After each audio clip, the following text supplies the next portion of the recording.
Good morning, students. Today I am going to explain chapter 8, the story of Icarus.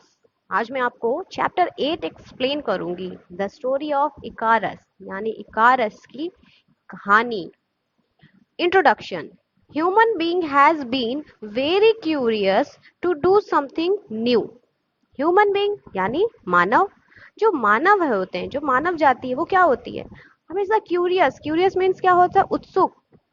वो हमेशा उत्सुक रहता है कोई नई चीज, टू डू समथिंग न्यू, मतलब कुछ ना कुछ नया करने के लिए हमेशा उत्सुक रहते हैं. जो ह्यूमन बीइंग होते हैं भाई, हम मानव होता है ना, हम लोगों का भी मन होता है चलो ऐसे किया जाए. कोई नई चीज आती है दिमाग में तो हम लोग का मन करता है ना ऐसे करते हैं. तो वही कहा गया कि जो ह्यूमन बीइंग होते हैं, जो मानव जाति होती है, वो हमेशा नई नई चीजों को करने के लिए उत्सुक रहता है, आतुर रहता है. He saw the birds flying. He wished to fly in the sky. उसने पक्षियों को आकाश में उड़ते हुए देखा और उसने सोचा he wished to fly in the sky, और वो भी चाहता था कि वो भी आकाश में उड़े, आसमान में वो भी उड़े पक्षियों की तरह. In this lesson, read a story of Icarus who tried to fly like the bird in the sky. इस लेसन में आप इकारस की स्टोरी पढ़ोगे, कहानी पढ़ोगे, जिसने कोशिश की like a bird in the sky, मतलब पक्षियों की तरह आकाश में उड़ने की उसने भी कोशिश की थी. तो ये है इस चैप्टर में. अब देखते हैं आगे, स्टोरी पढ़ते हैं, है ना. Long long ago on the island of सीरेल in the country of Greece there lived a man. देखो आइलैंड, ISLAND, इसको इसलैंड नहीं पढ़ते हैं, इसको आइलैंड पढ़ते हैं. और आइलैंड मीन्स क्या होता है? द्वीप जिसको बोलते हैं. तो बहुत साल पहले ग्रीस क्या है? कंट्री है, देश. ग्रीस देश में एक आइलैंड था जहां पे एक आदमी रहता था. His name was Daedalus. उसका नाम क्या था? Daedalus. He was a clever man who was good at making things. जो डेडलस था वो एक बहुत ही चालाक आदमी था, चतुर आदमी था, जो कि चीजों को बहुत अच्छे से बना लेता था. Who was good at making things, मतलब चीजों को बहुत अच्छे से वो बना लिया करता था. Daedalus loved to watch the birds flying. Daedalus को आकाश में उड़ते हुए पक्षियों को देखना बहुत अच्छा लगता था. मतलब वो जब चिड़िया पक्षी जब आकाश में उड़ते थे उसको देखना उसे बहुत पसंद था. He watched the way they used their wings. वो देखा करता था कि कैसे वो लोग अपने पंखों को यूज करते हैं. मतलब पक्षी जो आकाश में जो चिड़िया लोग उड़ती हैं उनको देखता था कि वो कैसे अपने विंग्स मतलब पंख, कैसे अपने पंखों को यूज करती हैं. He watched the way they moved their wings. वो देखता था कि कैसे वो लोग अपने पंखों को मूव्ड करती हैं, मतलब हिलाते डुलाते हैं इधर उधर. देखो भाई, पक्षी उड़ते हैं तो क्या अपने पंखों से तो उड़ते हैं. तो वो देखता था कि कैसे वो लोग अपने पंख का यूज करते हैं, कैसे अपने पंख को हिलाते हैं, ये सब वो देखता रहता था. He watched the way the winds moved. वो ये भी देखता था कि कैसे वो हवा में मुड़ते हैं. विंड्स मतलब हवा में वो कैसे उड़ते हैं, कैसे मूव करते हैं, कैसे चलते हैं. He saw how the feathers lay one upon another in their wings. उसे ये भी देखा कि कैसे उनके जो फेदर्स हैं यानी पंख, कैसे उनके जो पंख हैं वो एक दूसरे में लगे हुए हैं. पक्षियों के पंख देखा है, एक दूसरे से एकदम अटैच रहते हैं ना. तो वो ये भी देखता था कि वो कैसे एक दूसरे में एकदम अटैच्ड हैं, कैसे लगे हुए हैं एक दूसरे के ऊपर. Daedalus walked through the field. Daedalus field मैदान की तरफ चलता है. There were lots of feathers that had fallen from the birds flying in the sky. और वहां पे, कहाँ वो गया? खेत पे गया ना, मैदान में गया. वहां उसे बहुत सारे पंख, feathers means पंख, पक्षियों के बहुत सारे पंख वहां पे गिरे हुए मिले. There were lots of feathers that had fallen from the birds flying in the sky. मतलब आकाश में उड़ते हुए पक्षियों के जो पंख, जब आकाश में पक्षी उड़ता है तो उसके पंख गिर जाते हैं ना कभी कभी, तो वही वहां पे बहुत सारे पंख गिरे हुए थे आकाश में उड़ते हुए पक्षियों के.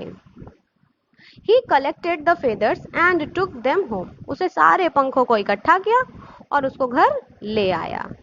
There he laid the feather one upon another and stuck them together with wax. फिर उसने क्या किया?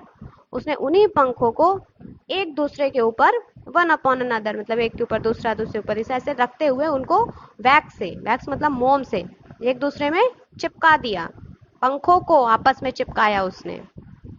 स्टक, स्टक मीन्स होता चिपकाना।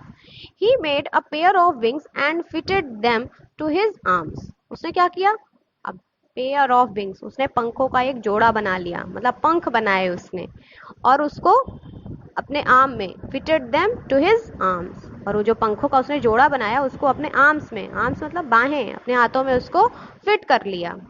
Every day Daedalus put on his wings, he moved his wings like a bird. और हर रोज क्या करता था Daedalus, उन विंग्स को लगाता, मतलब अपने हाथों में, अपने बाहों में उसको बांधता, और moved his wings like a bird, और उन पंखों को वैसे ही मूव करता था जैसे कि बर्ड्स लोग करते हैं, जैसे कि पक्षी जब उड़ते हैं ना, देखो पिक्चर में बना हुआ अपने पंखों को फैलाकर, वैसे ही वो भी रोज करता था। Day after day he practised how to fly like a bird. दिन पर दिन उसने यही, डे आफ्टर डे पर डे उसने यही प्रैक्टिस करता रहा कि कैसे पक्षियों की तरह उड़े वो, इस चीज की वो प्रैक्टिस कर रहा था, सीख रहा था पक्षियों की तरह उड़ना। Then one day Daedalus was able to fly, और एक दिन, तब क्या हुआ, एक दिन वो पक्षियों की तरह उड़ने लगा, मतलब पक्षियों की तरह उसने उड़ना सीख लिया। Daedalus had a son called इकारस।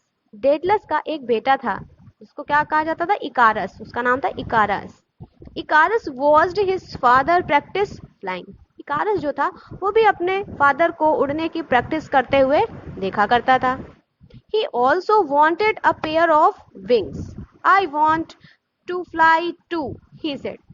और वो भी चाहता था कि उसके पास भी विंग्स के पेयर्स हो, मतलब वो भी चाहता था उसके पास भी उसके फादर की तरह पंखों का जोड़ा हो। I want to fly too, he said, और उसने कहा कि मैं भी आपकी तरह उड़ना चाहता हूँ, मैं भी उड़ना चाहता हूँ। I want to fly like a bird, मैं भी पक्षी की तरह उड़ना चाहता हूँ।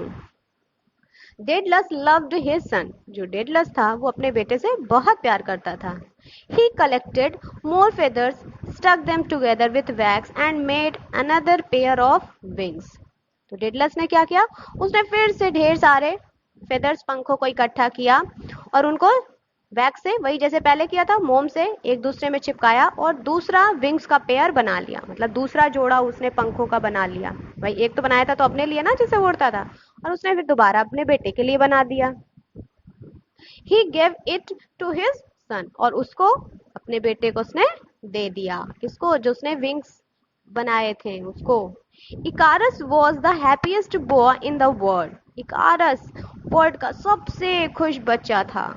नाउ ही कुड फ्लाई, क्योंकि अब वो उड़ सकता था, इसलिए वो बहुत खुश था।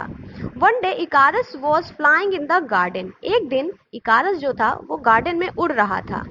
Daedalus called him and said, Daedalus ने उसको बुलाया और कहा, be careful my son, don't fly too high, don't fly close to the sun, the sun is very hot, the wax in your wings will melt.